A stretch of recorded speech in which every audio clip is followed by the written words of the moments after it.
This year's Connect event doesn't deserve the name conference. It's not a genuine conference. We're told that Keir Starmer has adopted a new slogan, New Leadership. If that sounds a little bit reminiscent of New Labour, explains why some of us feel a little apprehensive. There are so many issues that members should be able to discuss at a real, democratic, decision-making conference. For example, I'd like to talk about the inequality between private and state schools during the lockdown and the lack of guidance from the government about reopening schools. The statistics clearly show that opening the schools without adequate safeguards has precipitated the second wave. And so we need a well thought out strategy.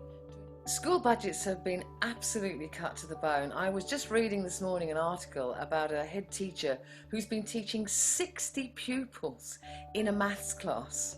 That's the kind of effect that these cuts have had.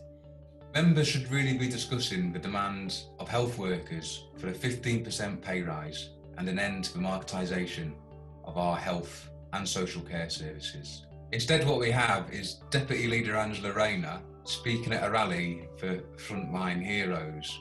But we're not heroes, we're workers with bills to pay. If the villainous bankers receive billions in bonuses alone, whilst wrecking the economy and people's lives, our demand isn't too much to ask for. The economic fallout from the coronavirus crisis has shown us that as Labour Party members, we should be talking about radical economic policy that offers real protection for all workers. Capitalism has failed, and once again, socialist solutions have been sought. A few of the essential policies we could be demanding at conference are nationalising utility companies, a universal basic income of at least £300 a week, a fully nationalised NHS giving free healthcare and prescriptions for all. With the government riven with corruption and out of ideas, there's never been a better time to be radical. Keir Starmer calls on Labour Party to rediscover its patriotism and pride in Britain.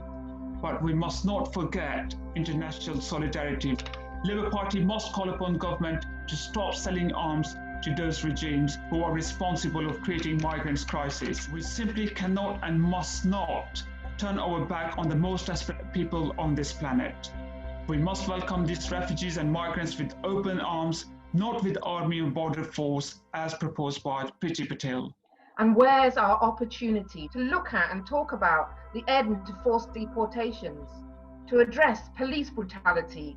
And we've got to talk about defunding the police, taking a stand against the hostile environment, looking to bring redress to all peoples impacted by the historic injustice of the African slave trade and British colonialism. And where's our opportunity to show solidarity with the Black Lives Matter global uprising? Also, what we should be debating at this conference, among other things, is the scandal whereby hundreds of loyal party members and genuine socialists have been suspended or expelled from the party on the basis of a deeply flawed definition of anti-Semitism. Anti-Semitism is an utterly vile racist crime.